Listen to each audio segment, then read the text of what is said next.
मार्च थी जहां हमने देखा था कि भारत के पहले स्मॉल स्केल एलएनजी यूनिट का उद्घाटन किया गया मध्य प्रदेश में। हाल ही में महाराष्ट्र भूषण अवार्ड से सम्मानित किया गया है डॉक्टर प्रदीप महाजन को।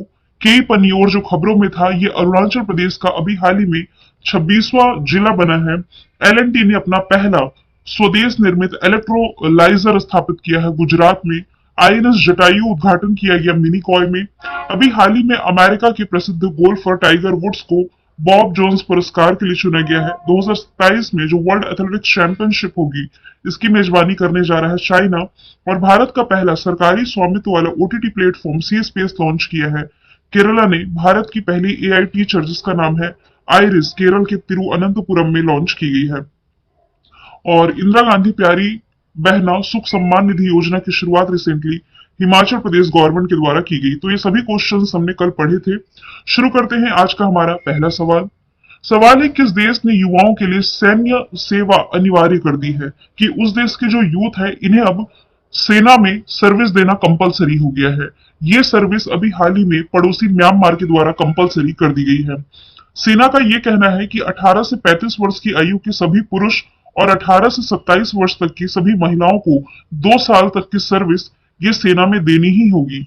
और ये आदेश सेना में जो सैनिकों की संख्या में कमी होते जा रही है, इसे देखते हुए लिया गया है। अच्छा, यहाँ पर टर्म लिखा हुआ कि सेना ने कहा है कि युवाओं की सहभागिता अनिवार्य है, यानी कि युवाओं को अपनी सर्विस देना जरूरी है। तो आप लोगों के दिमाग में आ रहा होगा, क्या उस देश की सरकार कुछ नहीं कर रही? क्या सेना के मुताबिक चीजें चलेंगी? बिल्कुल। यदि आप करंट से अपडेट है, आपको मालूम होना चाहिए, लगभग 2-3 साल से, अब तो ज्यादा समय हो चुका है, म्यांमार की एक नेता थी आंग सांग सूकी। ये गिरफ्तार की गई थी म्यांमार से। और यहाँ की सेना ने यह आरोप लगाया था कि आंग सांग सूकी ने चुनाव में धांधली करके यहाँ का चुनाव जीता है। हालांकि ये फिर से यहाँ की राष्ट्रपति बनाई गई थी। अब ये क्या कहना हुआ कि सेना को लग रहा है कि चुनाव में धांधली हुई है, कि यहाँ की नेता को ही गिरफ्तार कर लिया गया। बिल्कुल, म्यांमार के संविधान में ही ऐसा लिखा है कि यदि सेना को कभी भी लगता है कि यदि संवैधानिक चीजों का उल्लंघन किया गया है, जैसे कि सेना को लगा कि आंग सान सूकी ने गलत तरीके से चुनाव जीता है और सेना को ये लगा है और इन्हें गिरफ्तार किया गया है तुरंत बाद चुनाव के। हालांकि कई देशों ने इसका विरोध भी किया था। अब सत्ता आप कह सकते हैं यहाँ के सेना के पास में ही है। आंग सांग सूकी ये गिरफ्तार है, म्यांमार की जो प्रमुख नेता हुआ करती थी। इसी म्यांमार ने कह दिया है कि भाई युवाओं की अब सहभागिता ये सैनिकों में कम होते जा रही है, तो इन्हें शामिल करने के पर्पज से इनकी सेना में जो सर्विस है ये कंपलसरी कर दिया गया है म्यांमार के द्वारा। म्यांमार की कैपिटल न्यायपीठों करेंसी क्या है? इंडेक्स एक्सरसाइज आप रिलेट कर सकते हैं, जो कि भारत और म्यांमार के बीच में आयोजित की जाती है। इसके अलावा आप ये रिलेट कर सकते हैं, हाल ही के दिनों में मोचा साइक्लोन जो चर्चे में था, इसने म्यांमार को प्रभावित किया था। और यहाँ पर हेल्प करने के लिए भारत ने एक ऑपरेशन भी चलाया था, इसका नाम था ऑपरेशन करुणा। आप ये भी याद रखें, इस मोचा साइक्लोन का नाम किसने किया था? तो यमन ने किया था। आपको ये भी मालूम होना चाहिए कि भारत इस देश के साथ जो मुफ्त आवाजाही व्यवस्था थी, इसे समाप्त करने जा रहा है। काफी सालों से थी और इसके लिए बीएसएफ ने 16 किलोमीटर के दायरे में बाड़े की व्यवस्था, यानी कि बाउंड्री, ये खींचने जा रही है भारत और म्यांमार के बीच में। म्यांमार ये भारत के 4 भारतीय राज्यों से सीमा साझा करता है, अरुणाचल प्रदेश, नागालैंड, मणिपुर और मिजोरम। इसके अलावा आप ये भी याद रख लें, मैं दिसंबर 2023 का डेटा आपको रिलेट करवा रही हूं। अफीम का सबसे बड़ा उत्पादक पहले अफगानिस्तान हुआ करता था, लेकिन अब हालिया रिपोर्ट के अनुसार देखा जाए तो ये म्यांमार ही बना है। ठीक है, चलिए ऑप्शन के थ्रू हम देखते हैं। फ्रांस से हमने क्या पढ़ा है? गर्भपात यानी कि अबॉर्शन को संवैधानिक अधिकार घोषित करने वाला जो पहला देश बना है, ये यूरोपियन कंट्री फ्रांस ही बना है। रशिया के पास आंकड़े ये कहते हैं कि सबसे अधिक परमाणु हथियारों की संख्या है। और चाइना, इसने सबसे तेज इंटरनेट लॉन्च किया था, दुनिया का सबसे तेज इंटरनेट।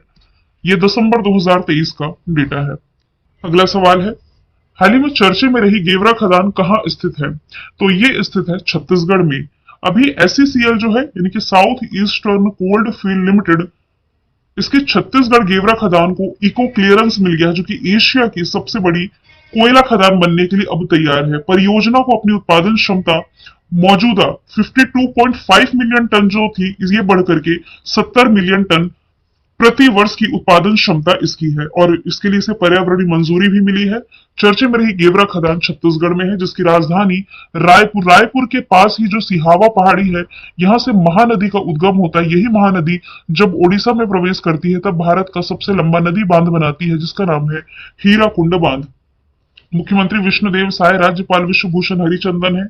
लोकसभा सीटें 11, राज्यसभा सीटें 5। नेशनल पार्क में इंदिरा कांगेर, गुरु घासीदास नेशनल पार्क, अचानक मार वाइल्ड लाइफ सेंचुरी भी आप यहीं से रिलेट कर सकते हैं। प्रमुख पर्व में छेरछेरा और हरेली, ये कृषि के त्योहार है जो कि आप रिलेट कर सकते हैं। अभी प्राइम मिनिस्टर नरेंद्र मोदी ने यहाँ पर इसी छत्तीसगढ़ में इको फ्रेंडली हाईवे प्रोजेक्ट का उद्घाटन किया था। ऑप्शन के थ्रू यदि हम देखें, मध्य प्रदेश की एक बक्सवाहा खदान चर्चे में थी, जहां 50 से अधिक हीरे पाए जाने की पॉसिबिलिटी बताई गई थी। झारखंड में सिंदरी में अभी एक प्लांट का उद्घाटन प्राइम मिनिस्टर नरेंद्र मोदी जी के द्वारा किया गया है। और बिहार में भी आप रिलेट कर सकते हैं, विशाल सोने के भंडार पाए जाने की पॉसिबिलिटी ये बताई गई थी जमुई वाले क्षेत्र में। अगला सवाल है, हाल ही में अंतरराष्ट्रीय महिला दिवस कब मनाया गया? ये डे की थीम मुझसे मिस हो गई थी, इसलिए मैंने दोबारा ही इसे ऐड किया है। 8 मार्च को अंतरराष्ट्रीय महिला दिवस मनाया जाता है। आप ये याद रखें, इसे मनाए जाने की शुरुआत 1909 में की गई, लेकिन यूनाइटेड नेशन ऑर्गेनाइजेशन के द्वारा आधिकारिक तौर पर, इनके ऑफिशियली इसे 1975 में मनाया गया था। इस बार की थीम है महिलाओं में निवेश करें, प्रगति में तेजी लाएं। अच्छा, महिलाओं की बात की जा रही है तो एक आप भारत में राष्ट्रीय स्तर पर जो नेशनल वुमेन्स डे मनाया जाता है, ये भी याद रखें, ये सरोजिनी नायडू जी के सम्मान में मनाया जाता है 13 फरवरी को। हालांकि 13 फरवरी को ना वर्ल्ड रेडियो डे भी मनाया जाता है, तो इन दोनों डे में आप कंफ्यूज नहीं होंगे। 13 फरवरी सरोजिनी नायडू जी के सम्मान में राष्ट्रीय महिला दिवस। ये वही सरोजिनी नायडू जी हैं जिन्हें भारत कोकिला और नाइटिंगेल ऑफ इंडिया के नाम से जाना जाता है। अगला सवाल है, डाक पत्र से मतदान करने की सुविधा के लिए चुनाव आयोग द्वारा कितनी आयु निर्धारित की गई है? कि अब पोस्ट के माध्यम से भी आपकी वोटिंग काउंट होगी, बिल्कुल। तो इसके लिए आपको पहले 85 वर्ष का होना होगा। सरकार ने 85 वर्ष से अधिक के आयु के नागरिकों के लिए डाक मत पत्र से मतदान की सुविधा देने की नियमों में कुछ संशोधन किया है। अभी तक ये क्राइटेरिया था 80 साल, इसे ही बढ़ा करके अब किया गया है 85 वर्ष। इसके लिए चुनाव संचालन अधिनियम 1961 में 1961 में संशोधन किया गया है, क्योंकि निर्वाचन आयोग ने जो आंकड़े जारी किए थे, इसके अनुसार देश में 1.85 करोड़ ऐसे मतदाता यानी कि वोटर्स हैं जिनकी उम्र 80 से अधिक है, और इसमें भी जो शतायु है, शतायु यानी कि 100 वर्ष या उससे अधिक, इन मतदाताओं की संख्या 2.38 लाख है। तो इन्हीं को सुविधा प्रोवाइड करने के पर्पज से आप कह सकते हैं चुनाव आयोग ने कदम उठाया है। चुनाव आयोग की स्थापना 25 जनवरी 1950 में हुई, इसलिए 25 जनवरी को हम नेशनल वोटर्स डे के रूप में मनाते हैं। हेडक्वार्टर दिल्ली में, इसके पहले अध्यक्ष थे सुकुमार सेन, वर्तमान में हो जाएंगे राजीव कुमार। अगले सवाल की तरफ बढ़ते हैं। हाल ही में राष्ट्रीय युवा संसद महोत्सव 2024 में पहला पुरस्कार किसने जीता है? तो ये रिसेंटली यतिन भास्कर दुग्गल, इन्होंने जीता है। ये हरियाणा के हैं। दूसरे स्थान पर तमिलनाडु के वैष्णव पचई, और तीसरे स्थान पर इसमें कनिष्का शर्मा जो कि राजस्थान की, इन्होंने जीता है युवा संसद महोत्सव में। बी आर कंबोज की यदि मैं बात करूं तो इन्हें M S Swaminathan award, M S Swaminathan के बारे में तो आप जानते हैं ना, इन्हें भारत में हरित क्रांति का जनक माना जाता है। एम एस स्वामीनाथन अवार्ड 2023 से बी आर कंबोज सम्मानित किए गए हैं। फ्रांस के हाईएस्ट सिविलियन ऑनर से कांग्रेस के वरिष्ठ नेता शशि थरूर, और भारत रत्न अंबेडकर अवार्ड से लास्ट ईयर उत्तर प्रदेश के जो मुख्यमंत्री है योगी आदित्यनाथ, ये सम्मानित किए गए थे। अगले सवाल की तरफ बढ़ते हैं। 7 मार्च को कौन सा देश नाटो का 32वां आधिकारिक देश बना? देखिए, ऑफिशियली अब हो चुका है कि स्वीडन बना है नाटो का 32वां मेंबर। अभी तक ये शामिल होने की पॉसिबिलिटी थी, अब ये ऑलरेडी शामिल हो चुका है। 7 मार्च को ये ऑफिशियल हुआ है। स्वीडन, जिसकी capital Stockholm, currency Swedish krona है, यहाँ के प्रधानमंत्री उल्फ क्रिस्टलसन है। ये नाटो में शामिल हुआ है। NATO North Atlantic Treaty Organisation, जिसका मेंबर भारत नहीं है, जरूर याद रखें। ब्रसेल्स बेल्जियम में हेडक्वार्टर है। जेंस स्टोलनबर्ग इसके प्रमुख है। फिनलैंड ना ये भी नाटो में लास्ट ईयर शामिल हुआ था। ये नाटो में शामिल 31वां मेंबर कंट्री बना, 32वां बन गया है स्वीडन। फिनलैंड का फिर मैं बता देती हूँ, 31st member country of NATO है। माल्टा जो है ये इंटरनेशनल सोलर अलायंस में शामिल 119वां मेंबर कंट्री बना है, जबकि जो ईरान है संघाई कॉरपोरेशन ऑर्गेनाइजेशन में शामिल 9वां मेंबर कंट्री बना है। अगला सवाल है, हाल ही में किस राज्य की आदिवासी पोशाक रिसा को जीआई टैग मिला? तो ये प्रोडक्ट है त्रिपुरा का, जिसने कि भी हाल ही में जीआई टैग प्राप्त किया है, जिसकी कैपिटल अगरतला, करेंसी सॉरी मुख्यमंत्री मणिक साहा, राज्यपाल इंद्रसेन रेड्डी है।